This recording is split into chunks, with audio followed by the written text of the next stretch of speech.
Hey, Survivor. Welcome to episode 62 of the Vibrant Survivor podcast. Do you think you might run into the narcissist after going no contact?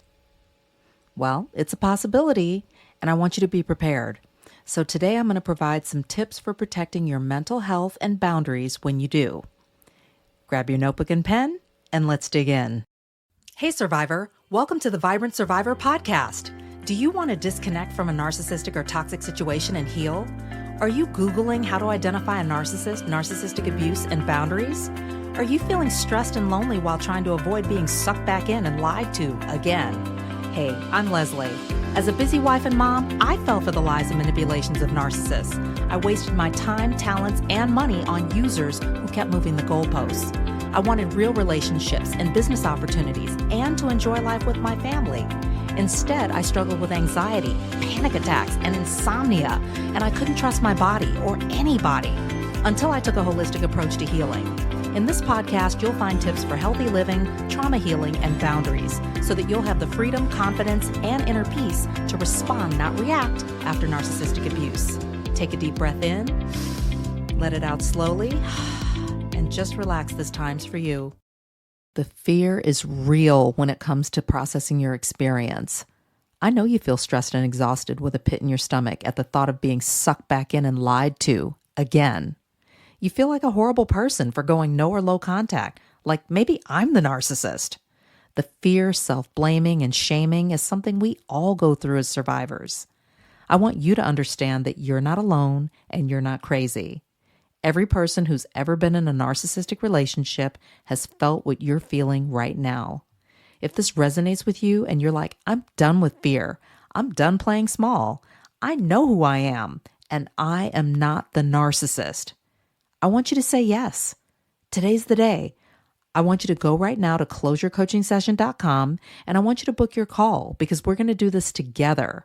I'm going to hold your hand and we're going to overcome this fear so that you can begin a long-lasting journey of healing. Let's do this. Recently, I attended a social event where I ran into a narcissist from my past. I went no contact a few years ago when I realized I was dealing with a grandiose fake friend who used me in their shady efforts to sue a mutual acquaintance. Yep. And I'd been under the impression that the event host was no longer dealing with them either. But there was the narcissist in all their glory, and they spotted me and approached me right after my introverted husband decided to be social with some of the guys. Thanks, hubby. When I realized that there was no avoiding this awkward encounter, I stood firmly in the knowledge of who and what I was dealing with. Here are 5 tips to protect your mental health and boundaries when you run into the narcissist. Number 1. Prepare mentally and emotionally. It's important to prepare yourself for the possibility of running into the narcissist.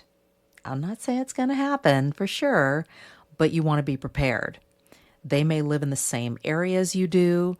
They may frequent the same places that you do or that you did together. They may still be connected to some of the same people. It's possible, and it happened to me. You can't assume that just because you went no contact and you saw the narcissist for who and what they are, that everybody else did too. Someone who was connected to you both may be a people pleaser, or there may be other people in the network who are trying to appease one another. No one wants to rock the boat. No one wants to look like the bad guy. So don't assume anything. You can't control their moves, but you can control what you do. You can take a quick scan of your body, see how you feel, what's going on. Do a deep breathing exercise to get grounded, centered, to tap into your parasympathetic nervous system. I like to inhale for 4, hold for 4, and exhale for 8. When you do, open your mouth slightly and say ah, or let yourself sigh without making the sound if it's not appropriate to do so. It's important to be realistic, patient, and kind to yourself under the circumstances. You're stronger than you know.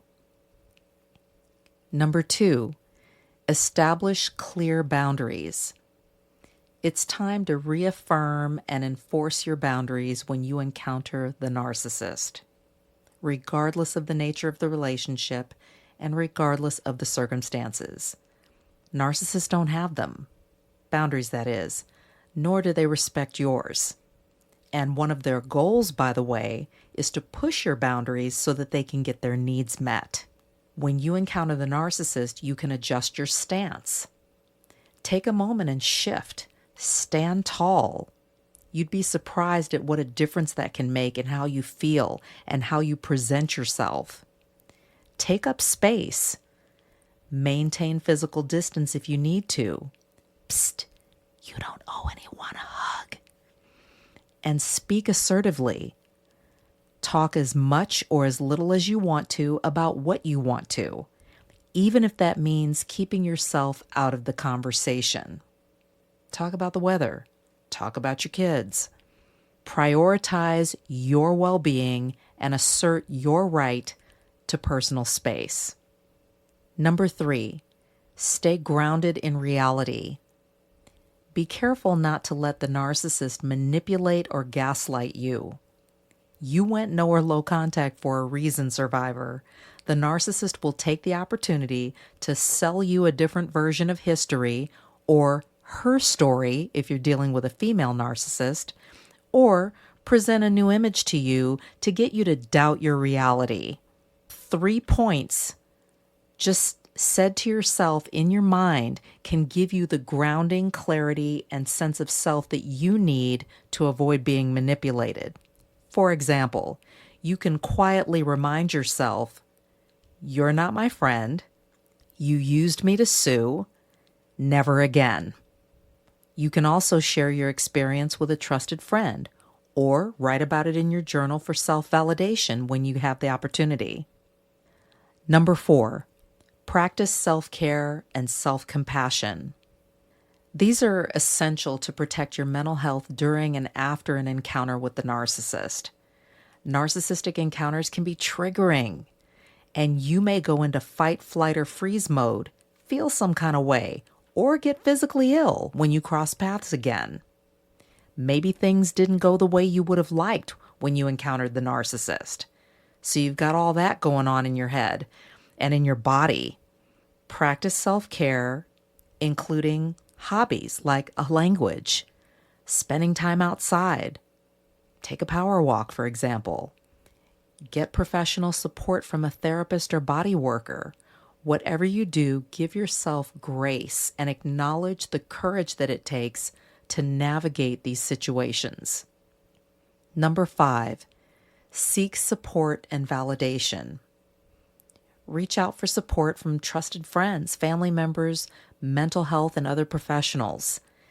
It helps to get validation of your experiences from supportive, empathetic, understanding people who get it. Of course, I'm here to guide you and validate you as a coach survivor. For additional support, there's the National Domestic Violence Hotline, therapists, counselors, legal professionals, private investigators. When it comes to narcissistic relationships, one size doesn't fit all. You're strong, capable, and worthy of love and care in real relationships. Let's recap 5 tips for protecting your mental health and boundaries when you run into the narcissist. Number 1, prepare mentally and emotionally. Number 2, establish clear boundaries. Number 3, stay grounded in reality. Number 4, practice self-care and self-compassion. And number 5, seek support and validation. Remember, when navigating narcissistic encounters, self-care is healthcare. Thanks for tuning in, and keep prioritizing your health and well-being on your journey.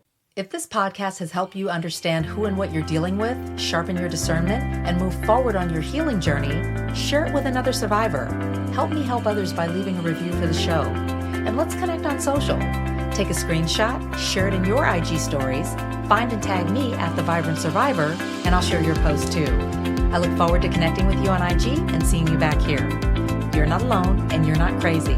know who you're dealing with, know who you are. Take care, and I'll meet you back here next week. Bye-bye.